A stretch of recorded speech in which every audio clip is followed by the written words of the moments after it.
խորհրդարանական ընտրություններին մասնակցելու համար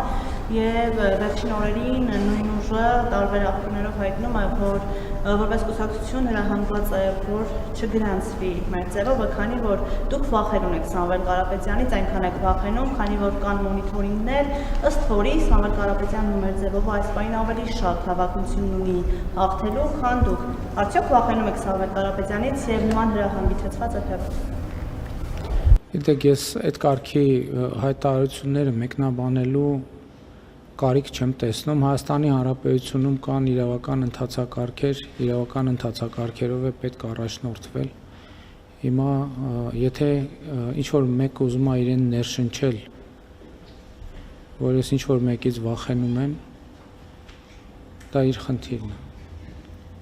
Եվ էլի ասել եմ, ես ունեմ շատ մեծ վստահություն 2026 թվականի խորհրդարանական ընտրություններին հետ կապված այնքանով, որ վստահ եմ, որ այդ խորհրդարանական ընտրություններում Հայաստանի Հանրապետության ժողովուրդը, քաղաքացիները միանշանակ եւ աներկբա հաղթանակ կտանեն։ Ես երբեք եւ ոչ մի ընտրություններում այլ նպատակ չեմ ունեցել եւ չեմ հետապնդել, ընդ որում կապ չունի ես վարչապետ եմ եղել падգամավոր, թե ուղղակի անդիմադիր